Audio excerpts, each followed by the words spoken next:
आज की वीडियो में हम कक्षा 9 के चैप्टर नंबर 14 साइंस 1 के चैप्टर का स्वाध्याय देखेंगे।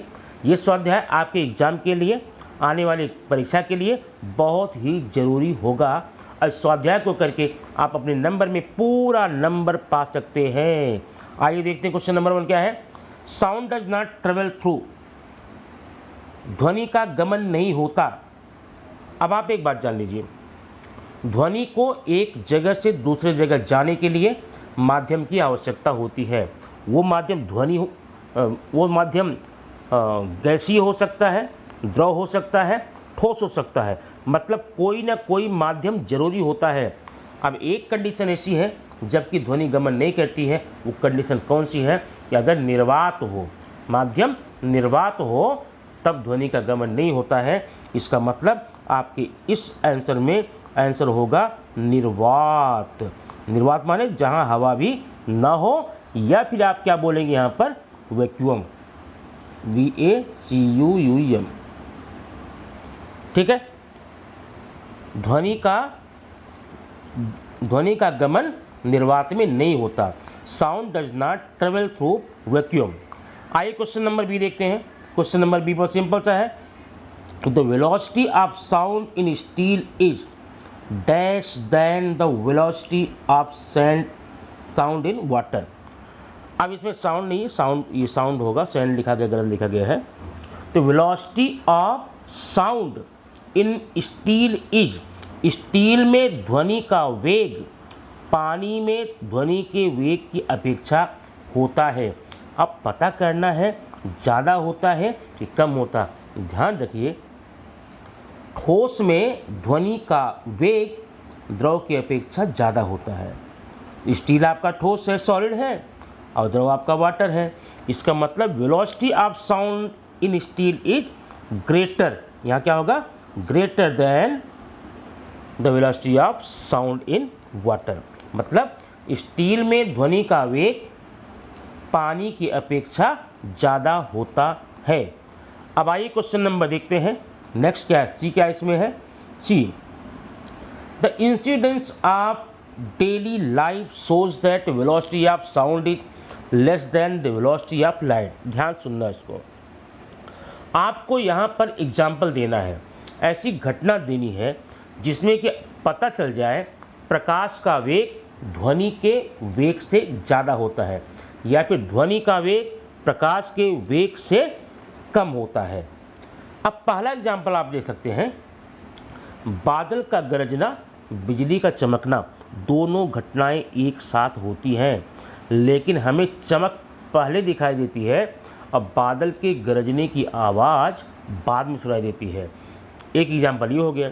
दूसरा है, कहीं दूर अगर पटाखे बज रहे हैं तो पटाखे के जलकर चमकने की आवाज़ पहले दिखाई देगी, चमकना पहले दिखाई देगा, और पटाखे की ध्वनि बाद में दिखाई देती है। एक एग्जाम्पल ये हो गया। दूसरा, एरोप्लेन, आसमान में एरोप्लेन दिखता पहले है, उसका साउंड बाद मिलता है। इतने एग्जाम्पल हैं, कोई आपको यहाँ लिखना है, एक एग्जाम्पल लिख देंगे। क्या लिख देंगे, यहाँ पर लिख सकते हैं, the lightning is seen first and thunder is heard later. यहाँ क्या लिखेंगे, lightning is seen first and thunder is heard later। प्रकाश पहले दिखाई देता है और बादल की गरजने की आवाज़ बाद में। ठीक है, नेक्स्ट डी आइए देखेंगे।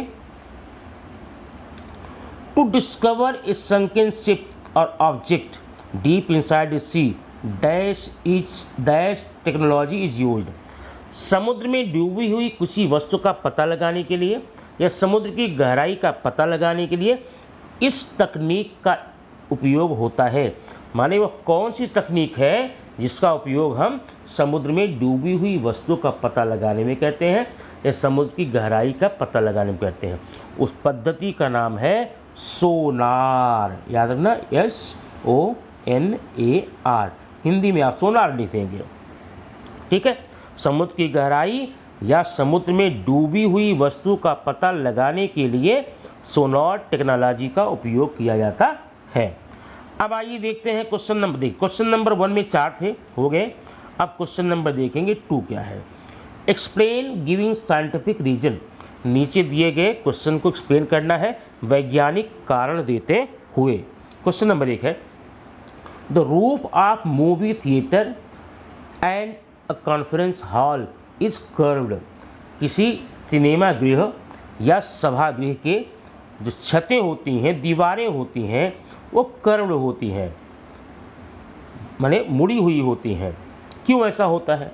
अब इसके लिए देखिए, जितनी भी चिकनी सतह होती है, स्मूथ सतह होती है, वो ध्वनि की अच्छी परावर्तक होती है, माने ध्वनि टकरा करके परावर्तित होती है, तो वहाँ पर हम ध्वनि की बारंबार आवाज़ सुन सकते हैं। लेकिन अगर कोई परत, कोई सतह खुरदुरी हो, टेढ़ी मेढ़ी हो, मुड़ी हुई हो, तो वह परतें ध्वनि का अवशोषण कर लेती हैं, ध्वनि को सोख लेती हैं, एब्जॉर्ब कर लेती हैं, अतः हमें वहाँ प्रतिध्वनि सुनाई नहीं पड़ती। यही रीज़न है कि अगर सिनेमा गृहों में कर्व दीवार, मुड़ी हुई दीवारें, वक्राकार दीवारें का उपयोग न किया जाए तो ध्वनि टकरा करके बारंबार उसका क्या होगा, निनाद होगा, प्रतिध्वनि सुनाई देगी, और प्रतिध्वनि सुनाई देने से हम सिनेमा गृह में बैठ करके सिनेमा का आनंद नहीं ले सकते हैं। अब आपको बात समझ में आ गई होगी। The roof of movie and theatre and conference hall is curved so that they could absorb the sound produced in the hall, ताकि वो हॉल में उत्पन्न आवाज़ को अवशोषित कर सकें, या so that they can prevent to resound in the hall, ताकि वह हॉल में रिसाउंड होने को रोक सकें। अब आइए देखते हैं क्वेश्चन नंबर 2 बी क्या है। The intensity of reverberation is higher in closed and empty house, बंद और खाली घर में ध्वनि, जो प्रतिध्वनि होती है, बार बार उसका प्रतिध्वनि होती है, वह ज़्यादा सुनने की प्रायिकता ज़्यादा क्यों होती है? अब इसका मतलब क्या होता है, अगर कोई रूम खाली है, घर खाली है, तो वहाँ पर हमारे से निकलने वाली आवाज़ या कोई भी उत्पन्न आवाज़ दीवारों से टकरा करके, बार बार टकरा करके प्रतिध्वनि उत्पन्न होती है। इसलिए बंद और खाली घरों में हमें प्रतिध्वनि सुनाई देती है। The intensity of reverberation is higher in the close and empty house because the house is empty and it is closed. The sound is dashed with the walls and it creates the resounding of the sound. This is the reason intensity of reverberation is higher in the closed and empty house. आइए देखते हैं question number 3 क्या है। We cannot hear the echo produced in a classroom. अब ये देखिए, हमें classroom में अपनी कक्षा में प्रतिध्वनि नहीं सुनाई देती, माने ध्वनि का बार बार गूंजना सुनाई नहीं पड़ता। ऐसा क्यों होता है? इसका आंसर सुनिए। प्रतिध्वनि उत्पन्न होने के लिए 2 कंडीशन जरूरी होते हैं। 2 conditions are required to recreate reverberation in any place. Number 1, ध्वनि स्रोत और सामने की सतह जहाँ ध्वनि टकराएगी उसके बीच की दूरी कम से कम 17.2 मीटर होनी चाहिए, और जिस जगह पर ध्वनि उत्पन्न हो रही है वहाँ का टेम्परेचर 22 डिग्री सेल्सियस होना चाहिए। 2 कंडीशन, और ये दोनों ही कंडीशन क्लासरूम में नहीं पाई जाती। हमारी क्लासरूम की छतें होती हैं वो भी 17.2 मीटर ऊंची नहीं होती हैं, या जो हमारे अगल बगल में दीवारें होती हैं वो भी हमसे 17.2 मीटर की दूरी पर नहीं बल्कि कम में होती हैं। ये दोनों कंडीशन फुलफिल न होने के कारण कक्षा में प्रतिध्वनि सुनाई नहीं पड़ती। ठीक है। To produce the echo there are 2 conditions are required. Number 1, the distance of source of sound and surface must be 17.2 meters and the temperature of surrounding must be 22 degrees Celsius, and these both conditions are not fulfilled in the classroom, so we cannot hear the echo produced in the classroom. Now see the question number 3. Answer the following questions in your own words. नीचे दिए गए प्रश्नों के answer अपने शब्दों में देना है, मतलब ये ओपन एंडेड क्वेश्चन है, इसका आंसर परिभाषित नहीं है, अपने मन से देना है। Question number 1, what is an echo? Echo क्या है, प्रतिध्वनि क्या है, what factors are important to get the distinct echo, प्रतिध्वनि क्या है और प्रतिध्वनि सुनने के लिए कौन कौन से घटक आवश्यक होते हैं। पहले देखिए what is echo. Echo is repetition of original sound due to the reflection from some surface.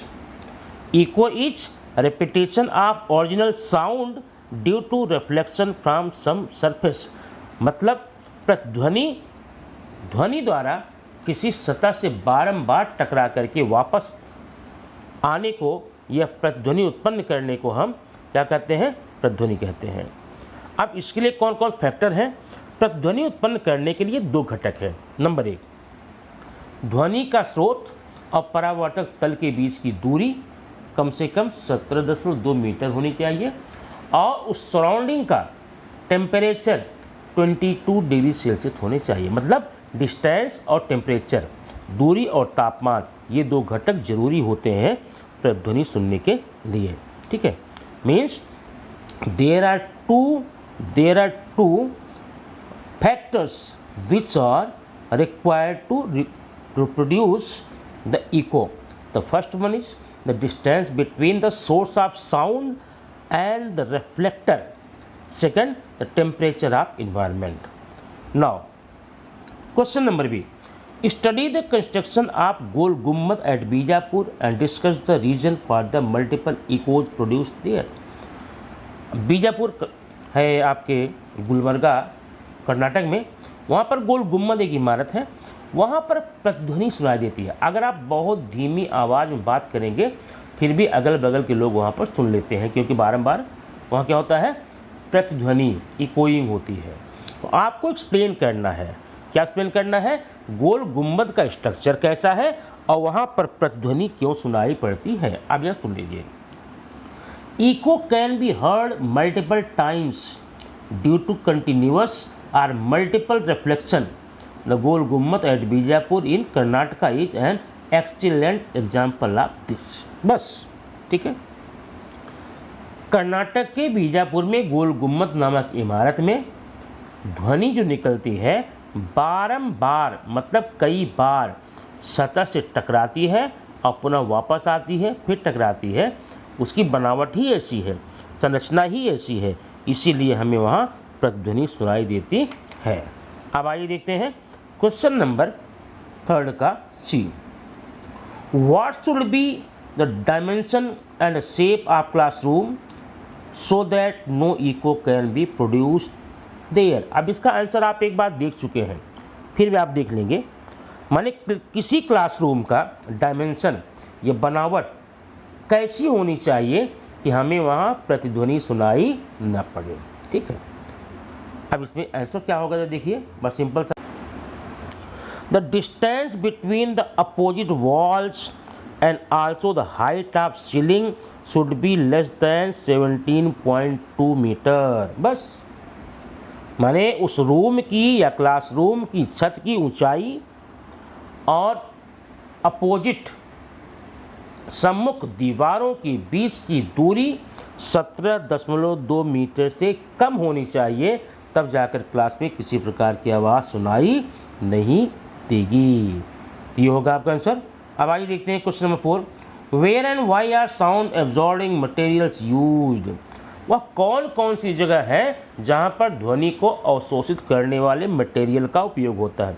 Simple है, हम ध्वनि को एब्जॉर्ब करने वाले मटेरियल का उपयोग वहीं करेंगे जहां हम चाहते हैं कि यहाँ प्रतिध्वनि न उत्पन्न हो। वो कौन कौन जगह है, सिनेमा हॉल है, सभागृह है। सिनेमा हॉल और सभागृह, इसमें हम इन सब का उपयोग करते हैं। अब आइए देखते हैं क्वेश्चन नंबर 5 में आपका न्यूमेरिकल है, यह हल करके बताना है। बहुत सिंपल सा क्वेश्चन होता है, आप देखिए इसमें कैसा होता है। The speed of sound in air at 0 degree Celsius is 332 meter per second. If it increases at the rate of 0.6 meter per second per degree, what will be the temperature when the velocity has increased to 344 meter per second? ध्यान देखना, question में 0 degree Celsius पर air में sound की जो speed है वो है 332 अब ध्यान रखना, 1 डिग्री सेल्सियस बढ़ने पर उसका जो स्पीड है 0.6 मीटर पर सेकंड बढ़ जाता है। तो अगर टेम्परेचर उसका वेग 344 मीटर पर सेकंड हो गया तो हमें पता ये करना कि टेम्परेचर क्या रहा होगा। बहुत सिंपल सा, ये देखिए इसमें पहले आप निकाल लिए इंक्रीज्ड वेलोसिटी, ताप माने उसका वेग बढ़ा कितना, increased velocity equal to 344 minus 332, कितना आएगा ये 12 मीटर पर सेकंड, इतना बड़ा है। ध्यान देना, जीरो पर जब टेम्परेचर जीरो था तो उसका वेग कितना था 332। अभी उसका वेग 12 बढ़ गया है, माने 1 डिग्री पर 0.6 बढ़ेगा तो 12 बढ़ने में क्या होगा 12/0.6 करेंगे, ये दशमलव हटाएंगे तो यहाँ हो जाएगा 120/6, 6 की 6, 6 दूनी 12, यहाँ 0। आंसर आपका आएगा 20 डिग्री सेल्सियस, 20 डिग्री सेल्सियस। उसे आपके आंसर में 200 दिया गया है, ये रॉन्ग है, आप 20 करके मान लेंगे। इस प्रकार से आपका ये क्वेश्चन हो गया। आइए देखते हैं। Neeta heard sound of lightning after 4 seconds of seeing it, what was the distance of lightning from her. Neeta जो है प्रकाश की चमक देखने के 4 सेकंड के पश्चात क्या सुनती है, ध्वनि सुनती है, आवाज़ सुनती है। तो आपको पता लगाना होगा जहाँ ध्वनि उत्पन्न हुई थी वह दूरी नीता से कितनी दूरी पर है। ध्यान देना, ध्वनि का वेग यहाँ पर दिया गया है 340 मीटर पर सेकंड, मतलब 1 सेकंड में 340 मीटर होती है। उसको समय कितना लगा 4 सेकंड। आप निकालना distance, distance equal to velocity into time. Velocity कितना है 340 इंटू टाइम, टाइम कितना है 4। अब मल्टीप्लाई कर लो, ये हो जाएगा 136 मीटर, 1360 मीटर इसका आंसर है। बहुत सिंपल क्वेश्चन है, इसको आप जरूर देखेंगे, एग्जाम के लिए जरूरी है। अब आइए देखते हैं क्वेश्चन नंबर सी में क्या है। Sunil is standing between 2 walls, the wall close to him is at the distance of 360 meter. If he shouts, he hears the first echo after 4 seconds and another echo after 2 seconds.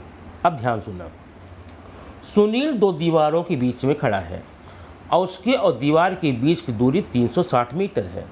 जब चिल्लाता है तो पहली बार उसकी प्रतिध्वनि 4 सेकंड के बाद सुनाई देती है, जबकि सेकंड टाइम में 2 सेकंड के बाद। तो आपको यहाँ पर 2 क्वेश्चन करने हैं। What is the velocity of sound in the air and what is the distance between the 2 walls. Velocity की, साउंड की वेलोसिटी कितनी है, वेग कितना है, और 2 दीवारों के बीच की दूरी कितनी है। पहले आपको निकालना होगा वेग। वेग कैसे निकालेंगे, वेग बराबर होता है दूरी बटे समय। दूरी कितनी आपको दी गई, आप पीछे देख कर आए हैं, दूरी है 660 मीटर, 660 मीटर की दूरी आपको यहाँ पर दी गई है, ठीक है। और उसके बाद क्या है, उसका समय कितना लगा है 4 सेकंड। ध्यान देना 4 सेकंड लगा है, लेकिन हमेशा हम समय को हाफ करके मानते हैं। क्यों मानते हैं, क्योंकि पहले हमने ध्वनि उत्पन्न की, वह ध्वनि जाती है उस परावर्तक तल तक, फिर आती है, माने हम जाकर के फिर माने वही दूरी 2 बार तय की जाती है। 2 बार तय करने में 4 सेकंड लगा है, इसलिए समय कितना हो जाएगा, रियल टाइम कितना हो जाएगा 2 सेकंड हो जाएगा। यहाँ पर 4/2 कर दिया गया, तो 660/2 हो गया, तो आपका ये आंसर आ गया 330 मीटर पर सेकंड। आप समझ गए होंगे ना। अब इसका दूसरा पोर्शन क्या है वो देखिए। दूसरा पोर्शन है इसमें, अब डिस्टेंस, दोनों दीवारों के बीच की दूरी ज्ञात करनी है। डिस्टेंस विस्थापन S1 + S2। अब S बराबर VT होता है, S1 बराबर VT1 हो गया, VT2 हो गया, तो V हो गया कॉमन, T1 + T2 हो गया। अब V का मान आप अभी निकाल चुके हैं 330 ना, 330 निकल गया है, और T1 का मान 4/2, T2 का मान 6/2, तो 4/2 माने 330 गुणे 4/2 माने 2, और यहाँ पे 3, 5 हो गया। ये आप यहाँ पर मल्टीप्लाई कर देंगे, आपका आंसर हो जाएगा ये पूरा। ठीक है, इस प्रकार से आपने इसका क्वेश्चन देख लिया, आंसर देख लिया और कुछ न्यूमेरिकल क्वेश्चन भी देख लिए। बाकी क्वेश्चन आप सॉल्व कीजिए, प्रैक्टिस कीजिए, आपके एग्ज़ाम में ये बहुत अच्छे नंबर देगा। Thank you very much. फिर मिलते हैं नेक्स्ट वीडियो में कुछ ऐसी सुंदर सी वीडियो के